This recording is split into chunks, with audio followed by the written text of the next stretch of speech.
अध्याय नंबर 1 त्रिकोणमिति के परिचय का अध्ययन करते हैं। तो त्रिकोणमिति के परिचय का अध्ययन करने से पहले सबसे पहले हम त्रिकोणमिति के बारे में जान लेते हैं कि त्रिकोणमिति का मतलब क्या होता है, हमारे मैथ में इसको क्यों शामिल किया गया, इसको शामिल करने की भूमिका क्या थी, इसका महत्वपूर्ण योगदान क्या है हमारे मैथ में। तो चलिए हम इसके बारे में जानते हैं। जो त्रिकोणमिति का अध्ययन होता है, त्रिकोणमिति का मतलब होता है तीन कोणों को मापना, तीन कोणों को मापना।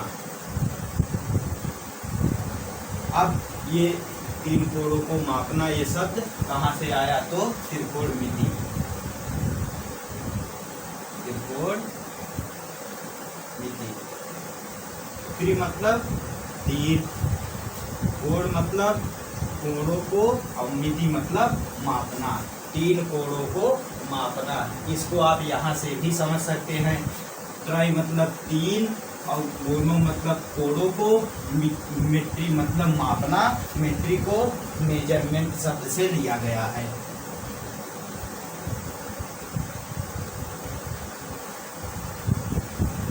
मीट्री को मेजरमेंट शब्द से लिया गया है। मेजरमेंट शब्द का अर्थ होता है मापना, मापन करना। तो आप लोग त्रिकोणमिति का मतलब समझ गए। अब त्रिकोणमिति को हम सबसे पहले पढ़ने जा रहे हैं। तो त्रिकोणमिति को पढ़ने से पहले हमें इसकी डेफिनेशन जान लेनी चाहिए। तो चलिए अब हम इसकी डेफिनेशन पढ़ते हैं। तो परिभाषा,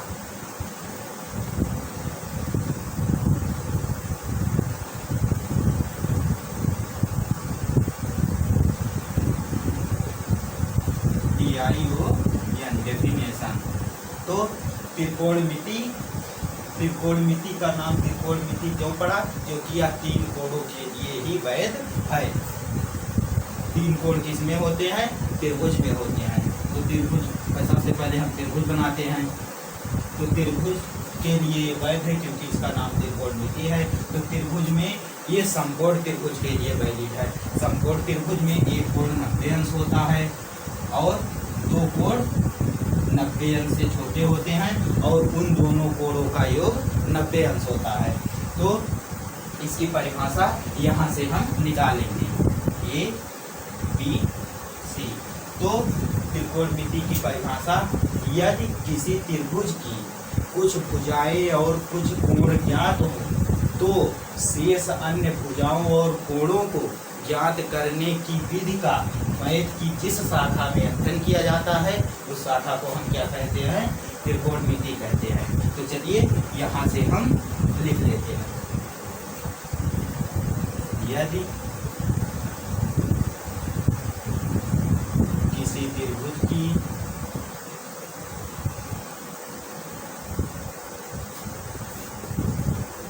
कुछ भुजाएं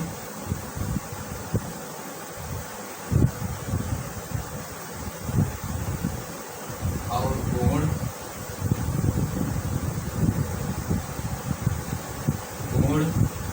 ज्ञात हों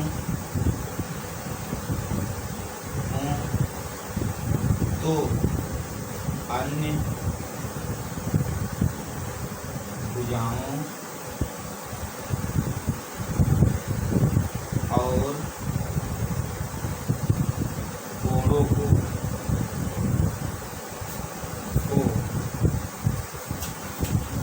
ज्ञात करने की विधि का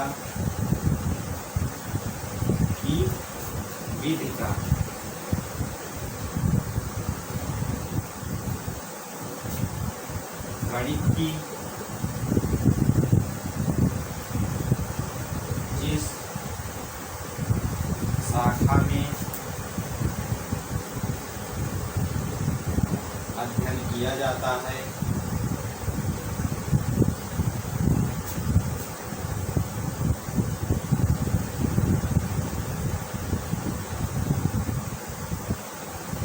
उसे हम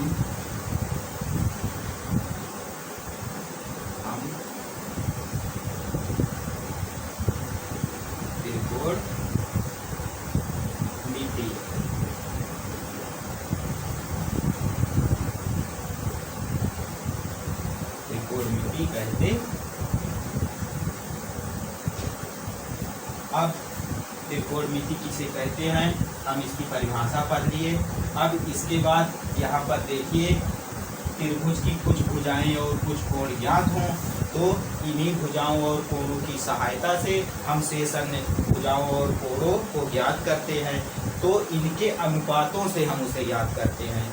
तो इसके अनुपात कितने प्रकार से हो सकते हैं, इसके अनुपातों की संभावना क्या क्या है, इसको हम मान लेते हैं ये समकोण त्रिभुज है। समकोण त्रिभुज का एक कोण 90 अंश होता है, तो इसे हम मान लेते हैं कि ये 90 अंश है।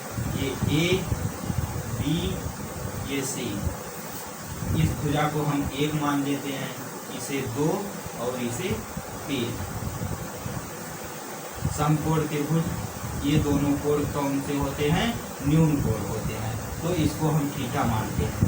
थीटा के सामने की भुजा क्या होती है, लंब होती है। थीटा के सामने की भुजा लंब कहलाती है, लंब, और इसी को हम सम्मुख भुजा भी कहते हैं। तो इसका और एक नाम क्या हो गया, सम्मुख भुजा।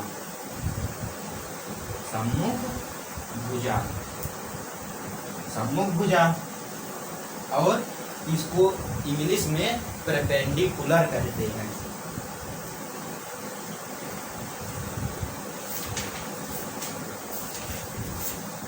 तो थीटा के सामने की भुजा लंब या सम्मुख भुजा, और इसी को हम क्या कहते हैं, परपेंडिकुलर। अब थीटा के संलग्न भुजा, इसको क्या कहते हैं, संलग्न भुजा। संलग्न भुजा, संलग्न भुजा, और इसका एक नाम और है आसन्न भुजा। आसन्न भुजा, या इसी को हम आधार कहते हैं, और इंग्लिश में इसे बेस कहते हैं।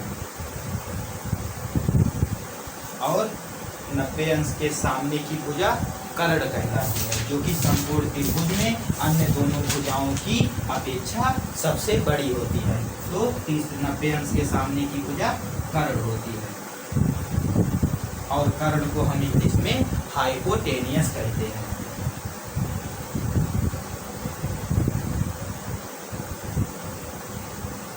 हाइपोटेनियस। तो त्रिकोणमिति हमारे समकोण त्रिभुज के लिए ही वैलिड है। तो समकोण त्रिभुज में एक कोण 90 अंश होता है और अन्य दोनों कोण 90 अंश से कम होते हैं, और उन दोनों कोणों का योग 90 अंश होता है। तो एक कोण को हम किसी कोण को मापने, एक कोण को थीटा मानते हैं। तो थीटा के सामने की भुजा लंब, और इसी भुजा को सम्मुख भुजा और इंग्लिश में परपेंडिकुलर कहते हैं। तो सवाल लगाते समय हम लोग केवल इसी शब्द का प्रयोग करते हैं, और इसका नाम है संलग्न भुजा या आसन्न भुजा या आधार, और इसी को इंग्लिश में हम बेस कहते हैं। लेकिन सवाल को हल करते समय हम इसी शब्द का प्रयोग करते हैं।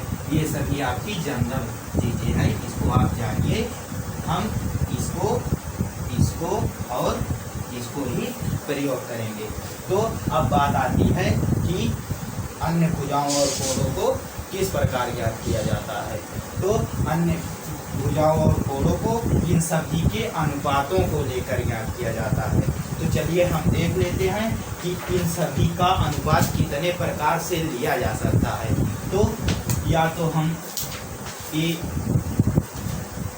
लंब को हम P से डिनोट करते हैं, और लंब को हम P से डिनोट करते हैं। इसे हम आधार बोलते हैं, इसलिए हम इसे B से डिनोट करते हैं। इसे हम कर्ण बोलते हैं हाइपोटेनियस, इसलिए हम इसे H से डिनोट करते हैं। तो इसे हम P से डिनोट करते हैं, इसे B से डिनोट करते हैं, और इसे H से डिनोट करते हैं। तो अब चलिए देखिए कि इन सभी का अनुपात कितने प्रकार से लिया जा सकता है। तो हम इसे हाइपोटेनियस बटे बेस लिखें, एच अपान पी लिखें, या हम इसे पी अपान एच भी लिख सकते हैं। तो हम इसे पी अपान एच लिखें। अनुपात मीन्स होता क्या है, एक भुजा बटे दूसरी भुजा, इसी को हम क्या बोलते हैं, अनुपात बोलते हैं। तो तीन भुजा हैं, तीनों भुजाओं का अनुपात कितने प्रकार से लिया जा सकता है। तो देखिए हम एच अपान पी कर दे रहे हैं, ये भुजा बटे ये भुजा, और हम इसे इस प्रकार भी लिख सकते हैं, पी अपान एच लंब बटे कर्ण, ये भुजा बटे ये भुजा। तो लंब बटे कर्ण, अब ये भुजा और ये भुजा ये दोनों हो गई। अब हम इन दोनों को लेते हैं, तो पी अपान बी लंब बटे आधार, तो पी अपान बी। अब पी अपान बी ये भुजा बटे ये भुजा, हम इसे ये भुजा और बटे ये भुजा भी लिख सकते हैं। तो इसे हम बी अपान पी भी लिख सकते हैं। अब ये भुजा ये दोनों हम एक बार ले लिए, उसके बाद ये दोनों ले लिए, अब इन दोनों को लेते हैं। तो अब इनको एच अपान बी लिख सकते हैं। तो एच अपान बी, और इन्हें हम या बी अपान एच भी लिख सकते हैं। तो बी अपान एच। तो हम इनके अनुपातों को कितने प्रकार से ले सकते हैं, 1 2 3 4 5 और 6। इसलिए हमारे त्रिकोणमिति में 6 त्रिकोणमितीय अनुपात होते हैं। तो उन सभी त्रिकोणमितीय अनुपातों का हमारे गणितज्ञों ने नाम दिया, जो इस प्रकार। तो यहाँ से आप लोग देखिए कि ये 6 त्रिकोणमितीय अनुपात हैं। इन्हीं के आधार पर हमारे गणित के गणितज्ञों ने इन सभी का नाम दिया, जिसे हम कहते हैं, एक का नाम है साइन, एक कॉस, टैन, कॉट, सेक और कोसेक। तो साइन लंब बटे कर्ण, लंब और कर्ण का अनुपात, जो लंब और कर्ण का अनुपात होता है उसे उन्होंने क्या बोला, साइन बोला। तो साइन किसका अनुपात होता है, लंब और कर्ण का अनुपात होता है। तो साइन बराबर लंब बटे कर्ण, परपेंडिकुलर अपान हाइपोटेनियस। और कॉस किसका अनुपात होता है, आधार और कर्ण का अनुपात होता है। तो आधार और कर्ण का अनुपात, तो आधार बेस और कर्ण हाइपोटेनियस। टैन किसका अनुपात होता है, टैन होता है लंब और आधार का अनुपात, तो परपेंडिकुलर अपान बेस। कॉट किसका अनुपात होता है, कॉट होता है आधार और लंब का अनुपात, तो बेस अपान परपेंडिकुलर। सेक किसका अनुपात होता है, कॉस का उल्टा होता है सेक, तो hypotenuse upon base, hypotenuse upon base. Sec किसका अनुपात होता है, हाइपोटेनियस अपान बेस। और कोसेक किसका अनुपात होता है, कर्ण और लंब का अनुपात होता है, तो कोसेक बराबर कर्ण हाइपोटेनियस अपान लंब परपेंडिकुलर। तो ये हमारे 6 त्रिकोणमितीय अनुपात हो गए। तो अब आप लोग समझ गए होंगे कि हमारे गणित की त्रिकोणमिति शाखा में क्यों 6 ही त्रिकोणमितीय अनुपात हैं, 7 त्रिकोणमितीय अनुपात क्यों नहीं बना दिए गए, क्योंकि जो ये है ये समकोण त्रिभुज के लिए वैध है। समकोण त्रिभुज में 3 भुजाएं होती हैं और ये इन सभी के अनुपात होते हैं, और इन अनुपातों को केवल 6 ही प्रकार से लिया जा सकता है। इसलिए हमारी त्रिकोणमिति शाखा में केवल 6 ही त्रिकोणमितीय अनुपात हैं, इससे अधिक नहीं हैं। तो अब हम इसके बाद कुछ अगली क्लास में कुछ बेसिक फार्मूले पर डिस्कस करेंगे।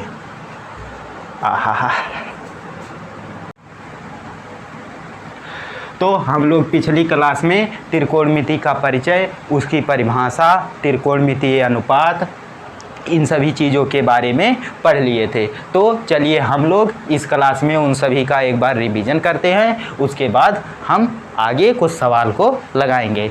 तो चलिए, हम आप लोगों को बताए थे कि ये त्रिकोणमिति केवल समकोण त्रिभुज के लिए ही वैलिड है। तो चलिए सबसे पहले हम एक समकोण त्रिभुज बनाते हैं।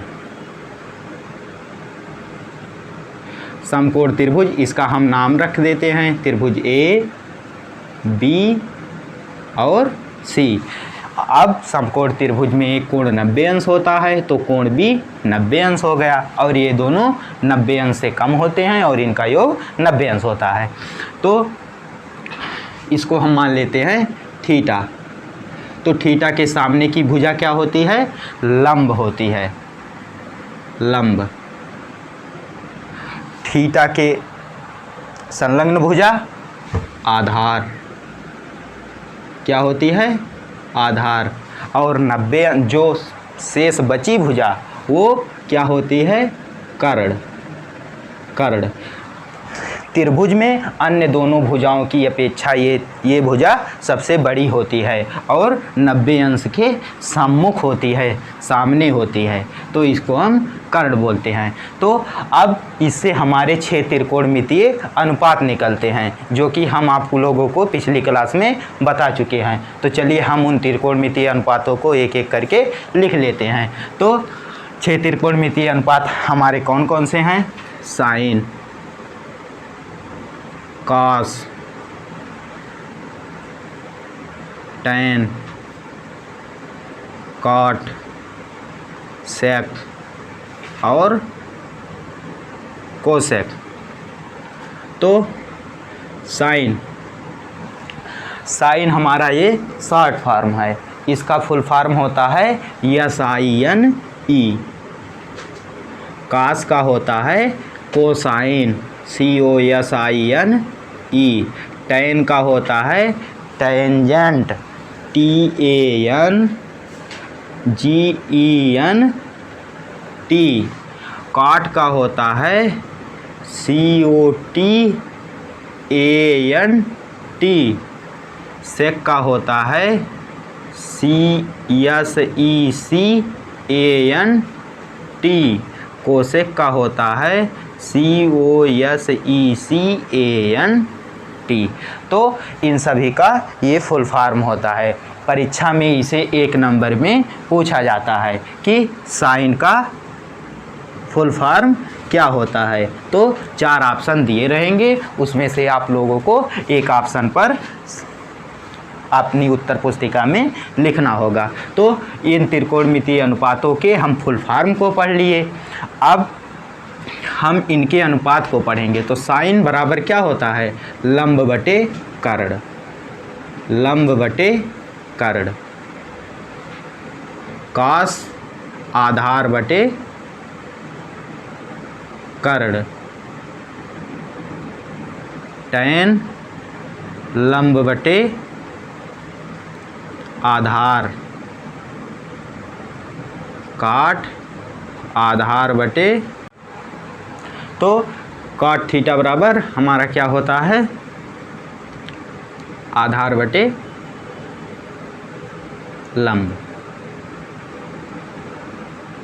सेक थीटा बराबर क्या होता है? कर्ण बटे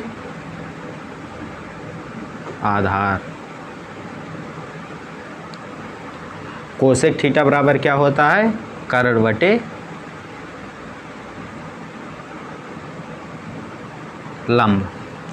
तो अब साइन थीटा बराबर लंब बटे कर्ण।